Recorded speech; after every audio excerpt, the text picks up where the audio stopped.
So hey guys, hello and welcome to our channel and another brand new video. So boss, আজকের ভিডিওতে আমি আপনাদের জন্য নিয়ে এসেছি KTM ব্র্যান্ডের একটি upcoming bike KTM Duke 390।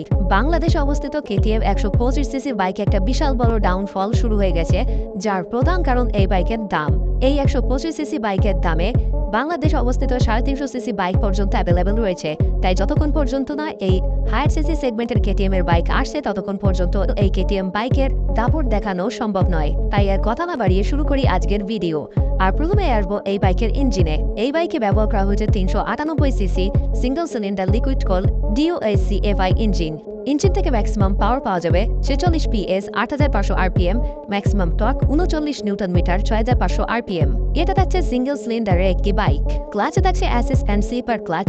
Fuel সাপ্লাইতে ব্যবহার করা হয়েছে ফুয়েল ইনজেকশন। স্টার্টিং এর জন্য কোম্পানি দিয়েছে ইলেকট্রিক্যাল সেলফ স্টার্টিং সিস্টেম। ইগনিশনে আছে contactless controlled fuel electronic ignition system with digital ignition timing adjustment. Compression ratio 12/71/1। এটি হচ্ছে সম্পূর্ণ BS6 ইঞ্জিন, যাকে পরিবেশ বান্ধব ইঞ্জিনও বলা হয়। কোম্পানি ক্লেম করছে বাইকটা 1 লিটার তেলে যাবে 28.9 কিলোমিটার।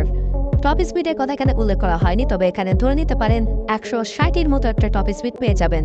আরও একটা ইম্পর্টেন্ট জিনিস, টপ স্পিড এবং মাইলেজ ডিপেন্ড করে প্রতিটা বাইকের রাইডারের রাইডিং স্কিলের ওপর।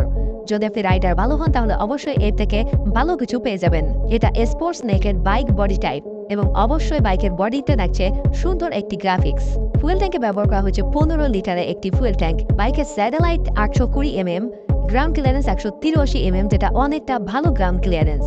Well base 1354 mm।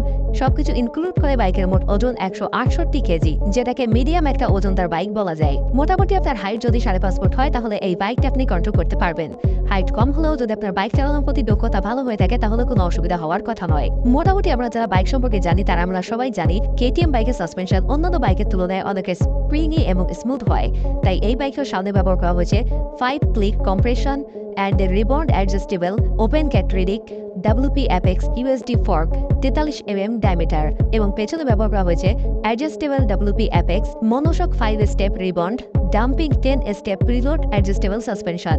মানে দুটো সাসপেনশন থেকে ভালো মানের স্প্রিংই এবং স্মুথ পারফরমেন্স পেয়ে যাবে রাইডার। চাকায় থাকছে অ্যালয় হুইল, টায়ারে ব্যবহার করা হয়েছে টিউবলেস টায়ার। সামনের টায়ার সাইজ 110/70/17, পেছনের টায়ার সাইজ 150/60/17। সেফটি ফিচারে অবশ্যই থাকছে dual channel ABS braking system. Instrument console থাকছে digital. Speedometer, odometer, tachometer, trip meter, clock meter, fuel indicator, ABS light, gear display, যাবতীয় ইন্ডিকেটরগুলো থাকছে এই ডিজিটাল মিটারে। আরও থাকছে riding modes, traction control, launch control, quick shift. Additional ফিচার্সে থাকছে রাইড বাই ওয়ে। সিটে ব্যবহার করা হয়েছে স্প্লিট সিট। রাইডের পেছনে পিলিয়নের জন্য থাকছে যথেষ্ট স্পেস, থাকছে ফুটরেস্ট এবং গ্র্যাব রিল অপশন। ব্যাটারিতে ব্যবহার করা হয়েছে মেইনটেন্যান্স ফ্রি ব্যাটারি। হেডল্যাম্প, টেল ল্যাম্প এবং টাল লাইটে ব্যবহার করা হয়েছে LED বাল্ব। হেডলাইটটি থাকছে অটোমেটিক হেডলাইট। আপনি চাইলে আফটার মার্কেট আলোটা কেটে নিতে পারবেন, তবে এই বাইকের আলো না কাটলেই ভালো, তাহলে রোড ইমপ্রেশনে অনেকটা ইফেক্ট পড়বে। হেডলাইটের পাশাপাশি থাকছে LED DRL, থাকছে পাসিং সুইচ এবং ইঞ্জিন কিল সুইচ অপশন। ওভারঅল বাইকের ডিজাইন পারফরমেন্স আমার কাছে ভালোই লেগেছে। এবার যদি বলি প্রাইসের কথা, বাংলাদেশে বাইকটা এখনো কোনো অ্যানাউন্সমেন্ট করা হয়নি। আদৌ আসবে কিনা এটা বলা যাচ্ছে না, কারণ এই বাইকটা সিসি লিমিটেশনের থেকে কিছুটা বেশি রয়েছে, তবে আসলেও আসতে পারে। অফিসিয়ালি কোনো রিপোর্ট না পাওয়া পর্যন্ত আমি কিছু বলতে পারছি না। যেহেতু বাংলাদেশের হায়ার সিসি সেগমেন্টের অনেকগুলো কোম্পানি দাপট দেখাচ্ছে, তাই এই বাইকটা আসার সম্ভাবনা কিছুটা হলেও রয়েছে। ইন্ডিয়াতে বাইকের বর্তমান বাজার মূল্য 3,68,290 রুপি। এই বাইকটা যদি বাংলাদেশে আসে, আর বাংলাদেশে বর্তমানে হায়ার সিসি বাইকের যে বাজেট রেঞ্জ রয়েছে তাতে এই বাইকটা বাংলাদেশের বাজারে অ্যারাউন্ড 5 লক্ষ টাকার মধ্যে থাকতে পারে। এবার অনেকে বলবে 125 সিসি বাইকের দাম 6 লক্ষ টাকা, তাহলে এই বাইক কি করে 5 লক্ষ টাকায় অ্যাভেলেবেল হবে? সো বস, এই বাইক যদি আসে তাহলে বাংলাদেশে উৎপাদন বা অ্যাসেম্বল করা হবে।